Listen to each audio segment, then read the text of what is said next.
पिछले हफ्ते गज़ल नंबर 276 का एक शेर पे गुफ्तगू हुई थी।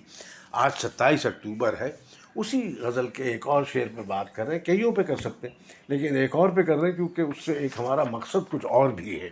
शेर तो है ही उम्दा, क्या कहें, लेकिन एक तरकीब हमें उसमें मिली उर्दू की जो हमने पहले नहीं सुन सकी थी। पहले तो हमने जहालत में समझी कोई मिस प्रिंट होगा, लेकिन जो अहले इल्म हमारे दोस्त हैं कुछ, उनसे मैंने बात की, कुछ देखा वेखा तो पता लगा तो इंतहाई अहम और यूज़फुल टर्म है।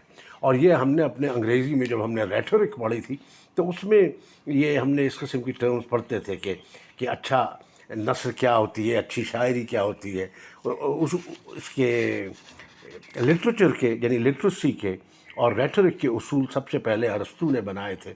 उसकी जो किताब है रेटोरिक एंड पोएटिक्स, पहली ऐसी किताब है। गो के प्लेटो की जो है डायलॉग्स है उसमें उसका जिक्र है, लेकिन प्लेटो की किताब जो है अफलातून की ज़्यादातर एथिक्स की किताब है, मोरालिटी की किताब है और इस किस्म की फ़लसफ़ियाना चीज़ें हैं।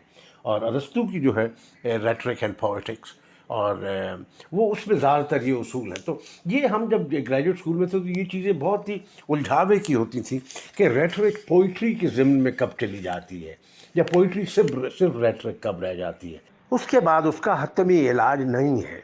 जैसे हम कहते हैं, हमने सरमद ने बहुत मरतबा और दोस्तों से कई मरतबा बात की है कि जर्नलिज्म जो है वो क्योंकि जल्दी लिखी जाती है, फ़ौरन एकदम रिपोर्ट कर दी तो उसको आला भी आप लिख दे तो एक अच्छा ऐसे होता है, वो आर्ट नहीं होता। लेकिन आला तरीन जो जर्नलीज होती है यानी ओपिनियन पेज होता है, मैं कहता हूँ उसको कि it lunges toward the spaces of literature, क्योंकि वक्त मिल जाता है। आप वो जो उसूल हैं ज़बान के, जो ऑर्डन वगैरह कहते रहे हैं कि ब्लेसड बी मीट्रिकल रूल्स, जो हमें सेकंड थॉट्स पे मजबूर करते हैं, उससे वो पोइट्री बनती है और उस उस्तादियों से। तो ये बड़ा उम्दा एक टर्म मिली है इससे, उसके वजह से मैं कर रहा हूँ। दूसरा शेर जिस पे आज बात करनी है वो ये है कि एक सब आग एक सब पानी, बहुत मशहूर शेर है। दीदाओ दिल अजाब हैं दोनों।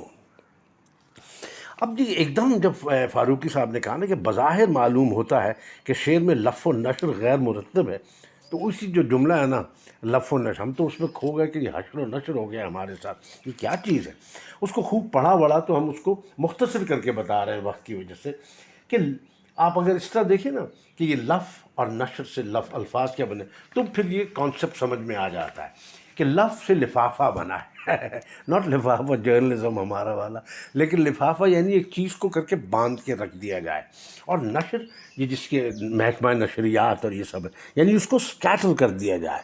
रैप एंड स्कैटर यानी एंटवाइन करना, रैप करना, एक जगह रखना और फिर उसको खलार देना कि ये है, ये है, ये है। वो जो उसूल हैं एनालिसिस के, थीसिस और सिंथेसिस और एनालिसिस के, वो भी इसी किस्म के हैं कि कुछ बातें अलहदा करके उनको एक्सप्लेन कर देना, उसी की एक यानी किस्म की चीज़ है ये। तो ये आइए देखिए क्या कह रहे हैं फारूकी साहब, उससे समझ में आएगा। यानी लफ़ लपेटना, नशर खोलना। बज़ाहिर शेर में मालूम होता है कि शेर में लफ़ व नशर गैर मरतब है, यानी मिस्र ऊला में आग का ताल्लुक़ दिल और पानी का ताल्लुक़ दीदा से है।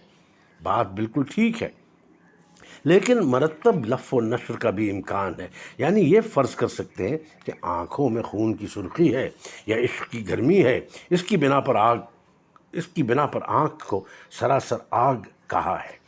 यहाँ मैं ज़रा सा रुक के ये कहूँगा कि ये जो है लफ़ व नशर, ये 3 इसकी अक़साम है। ये मैंने देखा पढ़ा इसको समझने के लिए और बड़ा अच्छी तरह से समझ में आ जाता है कि एक तो मरतब होता है कि फॉलो करे चीज़ें, जैसे आप पैरेललिज्म में लिखते हैं आग पानी के साथ, आप आग की खुसूसियत पहले बयान करें फिर पानी की, तो ये मरतब होगा। लेकिन अगर पानी की पहले की आग की बाद में तो वो हो जाएगा।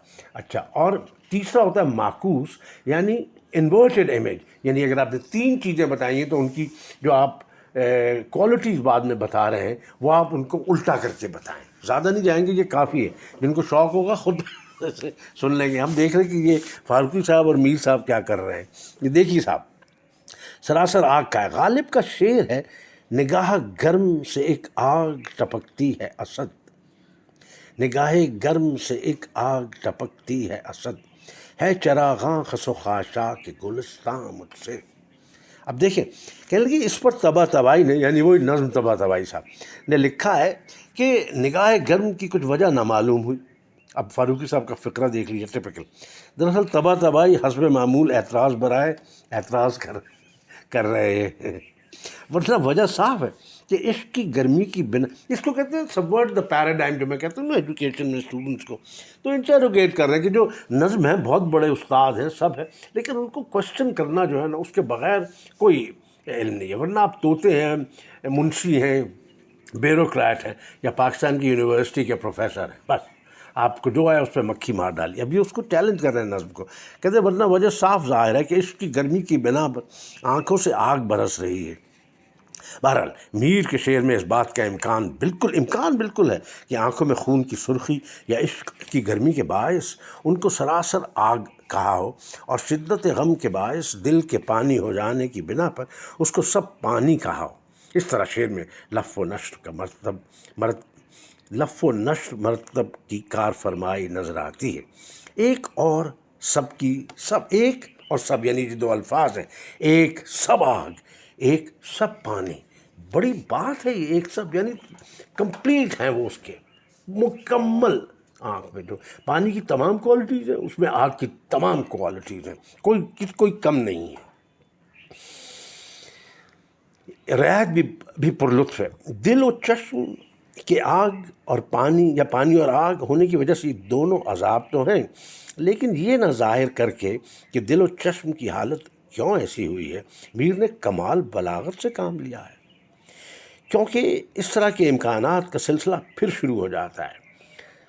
ڈیریڈا کی یہ بات کبھی کبھی صحیح ہی معلوم ہوتی ہے. یہ مجھے بہت لطف آتا ہے اس بات سے کہ ژاک ڈیریڈا کو یہاں پہ پاکستان میں دریدہ کہتے ہیں، جیسے فہمیدہ ریاض کی کتاب دریدہ بدن تھی نام اس کا، یا دریدہ دہن کچھ ایسا، ہاں بدن دریدہ. تو بارہ یہ بدن دریدہ کی نہیں بات ہو رہی ہے، ژاک کے دریدہ کی بات ہو رہی ہے.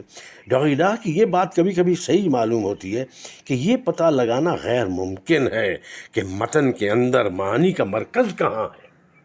ٹیکسٹ کے اندر، واہ واہ. یہ ڈیریڈا کی اگر گرامیٹالوجی پڑھیں اور جب پڑھنے کی کوشش کریں، پڑھنے کی تو ہے ہی نہیں، ہو تو عجیب و غریب کتاب ہے جس کو کتنی مرتبہ پڑھنا پڑتا ہے. کچھ مثالیں میں نے ڈھونڈی اس کی لف و نشر کی. ایک بڑا اچھا شعر نظر آیا کہ تیرے رخسار، اب دیکھیے تین چیزیں دیکھیے، رخسار، قد اور چشم، تین کوالٹیز ہیں ویسے تو کلیشے، کہ تیرے رخسار و قد و چشم کے ہیں عاشق زار. تیرے رخسار و قد و چشم کے ہیں عاشق زار. کون؟ گل جدا، سرو جدا، نرگس سے بیمار جدا. یعنی گل رخسار کا، سرو قد کا، اور نرگس سے بیمار چشم کا کی. بہت اعلیٰ.